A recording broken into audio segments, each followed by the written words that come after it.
Hey guys, Karan here, back with another video. Please subscribe to the channel, like my video. Today I'm going to show you a very nice watch. I'm going to do an unboxing. So here goes. Decent sized box and outer white box. Let me put that away. So a nice box, black box. And as you can see, I think if you can make out, it says BOLDR Supply Company. So yes, this is a watch from BOLDR Supply Company. It is one of their successes from the recent Kickstarter that they had last year. Let's just go on to the watch, okay? So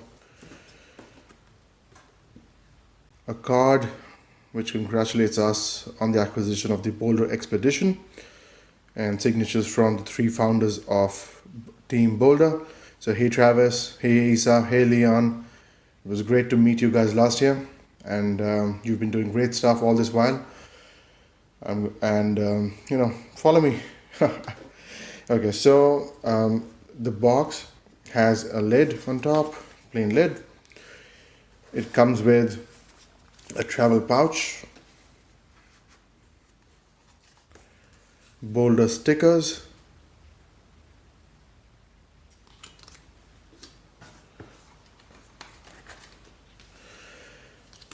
a leather pouch with a utility card. So this is kind of a multi-utility card that you can slip in your wallet, and you can take it around with you. It has an opener, it has a ruler, it has a blade in the corner, it has some paracord that you can unwind and use in an emergency. It's got a bottle opener. I think it's also got a Phillips screwdriver on both the ends. So yeah, and a serrated edge too. So yeah, pretty fun thing to carry around with you. Space for hex bits. Good stuff, man. I like this inclusion. See, the Expedition watch that they have made is supposed to be rugged, right? So the Team BOLDR's USP is that all their devices, all their accessories, all their watches are very tough. They are meant to be used out in the field while you're exploring, while you are on an expedition. And with the Kickstarter success of the Expedition watch, they told the backers that they will be including EDC items. So this is a wonderful EDC multi-utility device that they've given us. Also, they included a small passport-sized pocket notebook, blank on the inside, although it does have the operating instructions for the Expedition watch.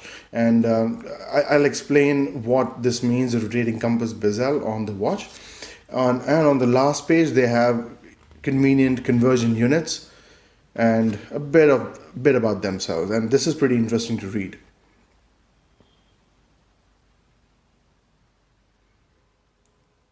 Good stuff. I like this. I can even carry this around in a slightly bigger wallet with me.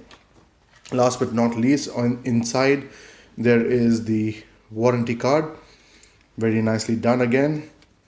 See, all of these accessories, they're not technically required with the watch, but all of this screams a high quality product.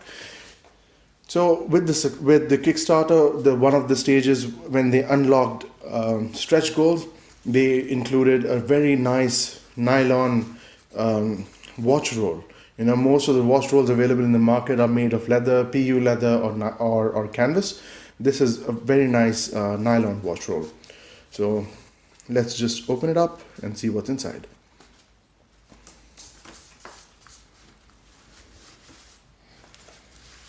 So how many slots? 1, 2, 3, and 3 slots for watches. 1 slightly narrow slot, 2 standard size slots, and a big slot. So I guess that could be used for accessories, bracelets, another watch maybe. And last but not least, the final EDC item that they've included is this battery operated torch. It has a zoomable focus on the light. It is operated by this clicky button on the bottom, and this can be unscrewed right here.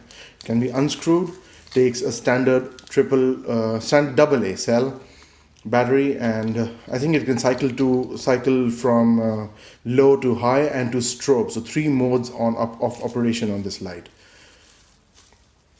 I haven't tested it, so I'm not too sure. I have a similar flashlight, so that's where I'm speaking from experience.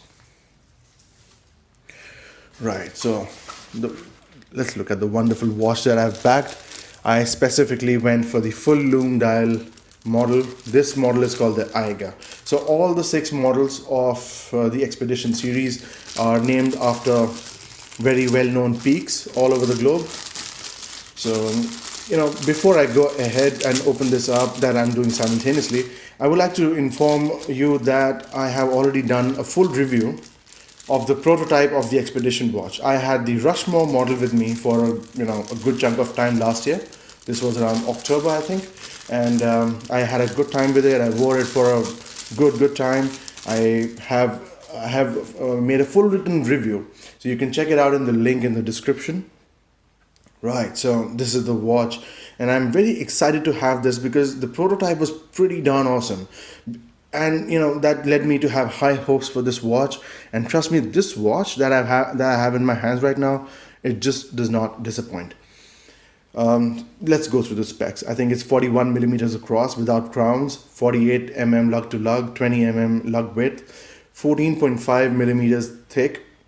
The prototype I had the I think it had the Seiko NH35 automatic movement, but this one, the production model, has the Sellita SW200. Very nice movement. It has 26 powered by 26 joules, has 36-hour power reserve, has a date window. I specifically like this model because I don't have a full lume dial model, and the date window, the matching date window with the white date wheel and black indices, black markers, was a thing for me that I really like. Again, twin crown, both have knurled finishing. With the 2 o'clock crown moving the internal rotatable bezel. The 4 o'clock crown it's for time setting and date setting as well as winding.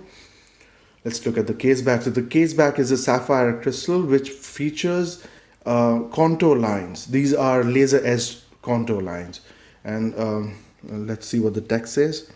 Sapphire glass, BOLDR Expedition, the movement, what else does it say?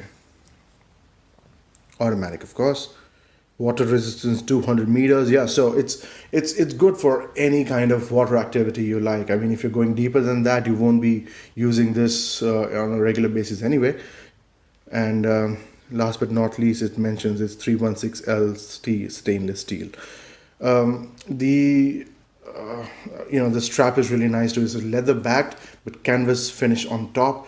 It is a little stiff right now, so but the prototype that I had, the canvas strap was as stiff in the beginning, but within a day or two of wearing it, it took the shape of my wrist very nicely. So I expect the same from this strap. This is a very nice strap. The metal eyelets for the buckle tang are make it a very secure fit. It'll not flop around. You won't need to adjust it too many times. What else can I say? The orange accents on the crown and on the second hand, I think that's the pop of color that I really wanted. This works, The only minor gripe I have with this particular watch is that the hands could have been completely blacked out, because it's a full lume dial, right? And if I want to look at it at night, I don't want two contrasting looms to be, visible to me. That is just a minor gripe that I have. So, if you read my full review, this watch is absolutely the same. And I really loved the Rushmore, and I'm pretty sure I'm going to bond very well with the Eiger as well. If you want to know any more details, if you have any comments, please sound off in the comments below. Thanks for watching as always. Please subscribe to my channel, like my video. Thank you. See ya.